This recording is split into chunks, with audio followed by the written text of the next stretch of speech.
ಉದಾಹರಣೆಯ ಮೂಲಕ ಹೇಳುವಂತಹದ್ದು. ಅವ್ರು ಎಲ್ಲಿಯವರು ಗೊತ್ತಾ? ತಮಿಳುನಾಡಿನವರು. ತಮಿಳುನಾಡಿನಲ್ಲಿ ಇರ್ತಕ್ಕಂಥ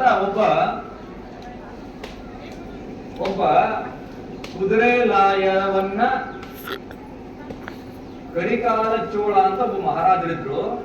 ಆ ಕರಿಕಾಲ ಚೋಳ ಮಹಾರಾಜರ ಕುದುರೆ ಲಾಯದಲ್ಲಿ ಕುದುರೆಯನ್ನ ಸಂರಕ್ಷಣೆ ಮಾಡ ಮೊದಲೇ ಬಡವ ಕುದುರೆ ಕೆಲಸ ಮಾಡ್ತಕ್ಕಂಥವನು ಏನ್ ಮಾಡ್ತಿದ್ರು, ಅವನ ಹೆಂಡತಿ ಆತನ ಮಧ್ಯಾಹ್ನ ಪ್ರಸಾದಕ್ಕೆ ಅಂಬಲಿಯನ್ನ ಮಾಡಿ, ನೀವ್ ಹೆಂಗ ನಿಮ್ಮ ಅಕಸ್ಮಾತ್ ಎಲ್ಲರೂ ನೌಕರಿ ಹೋಗ್ತಾರ ಅವ್ರಿಗೆ ತಿಂಡಿ ಮಾಡಿ ಕಳಿಸ್ತೀರಿ, ನೀವು ಮಧ್ಯಾಹ್ನದ ಊಟ ಮಾಡಿ ಕಳಿಸ್ತಿರಲ್ಲ, ಹಾಗೆ ಆ ಶಿವಶರಣೆ ತಾಯಿ ಹೆಂಡತಿ ಅವರಿಗೆ ಅಂಬಲಿಯನ್ನ ಮಾಡಿ ಕಳಿಸ್ತಾ ಇದ್ರು.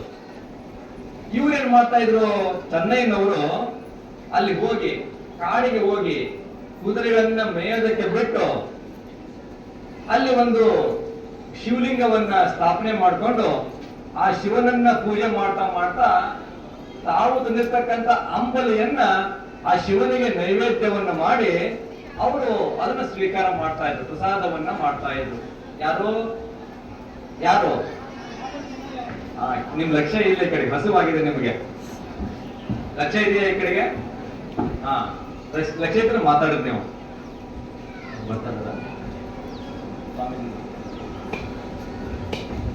ಹಾಗೆ ಅವರು ನೈವೇದ್ಯವನ್ನು ಮಾಡ್ತಾ ಇದ್ರು. ಮತ್ತ ಕರಿಕಾಲ ಚೋಳ ಮಹಾರಾಜ ಇದ್ರಲ್ಲ, ಮೊದಲೇ ಮಹಾರಾಜರವರು ಎಲ್ಲ ಐಶ್ವರ್ಯ ಇತ್ತು ಅವ್ರ ಹತ್ರ, ಸಾಕಷ್ಟು ಹೂಪತ್ರ ತಂದು ಅವರು ಸಹಿತ ಶಿವರ ಭಕ್ತರಾಗಿದ್ರು, ಶಿವನನ್ನ ಪೂಜೆ ಮಾಡ್ತಾ ಇದ್ರು.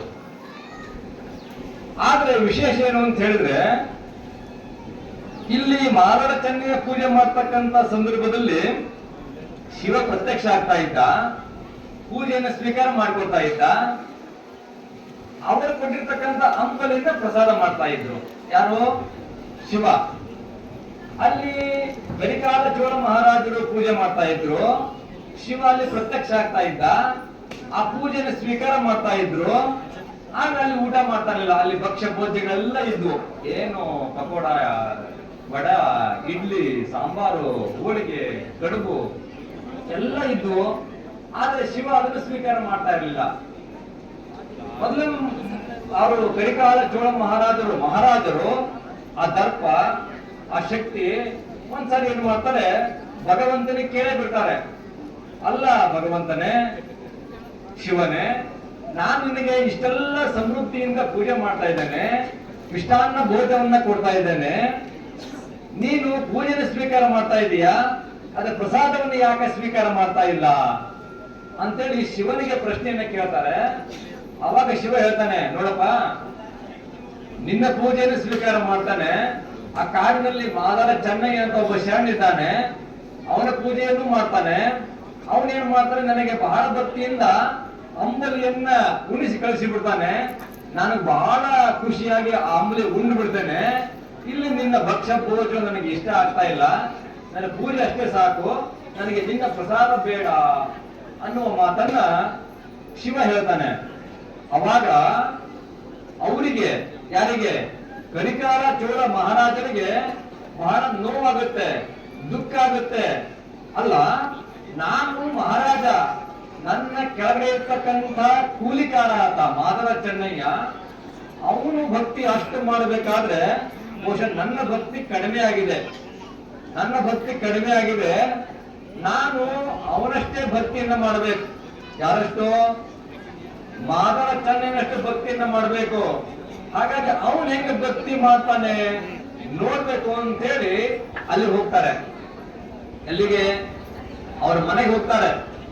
ಅವ್ರ ಮನೆಗೆ ಹೋಗಿ ಮೊದಲೇ ರಾಜ ಬರ್ತಾನೆ ಅಂದ್ಕೂಡ್ಲೆ ಏನೆಲ್ಲ ಜನಗಳು ಎದ್ದು ನಿಂತು, ಅಯ್ಯೋ ಮಹಾರಾಜರು ಬಂದ್ರು, ಈ ಅಕಸ್ಮಾತ್ ಇಲ್ಲಿ ಮುಖ್ಯಮಂತ್ರಿಗಳು ಬಂದ್ರು, ಪ್ರಧಾನಮಂತ್ರಿಗಳು ಬಂದ್ರು, ಹೆಂಗೆ ಎಲ್ಲ ಅಲ್ಲೋಲ ಕಲ್ಲೋಲ ಆಗಿಬಿಡುತ್ತಲ್ಲ, ಹಾಗೆ ಅಲ್ಲಿ ಮಹಾರಾಜರು ಬರ್ತಾರೆ ಅಂದ್ಕೂಡ್ಲೆ ಇಡೀ ಊರೆಲ್ಲ ಮೊದಲೇ ದಲಿತರ ಕೇರಿ, ಅದು ತಿಳ್ಕೊಳ್ಬೇಕು, ಅದು ಅಗ್ರಹಾರ ಅಲ್ಲ, ದಲಿತರ ಕೇರಿ.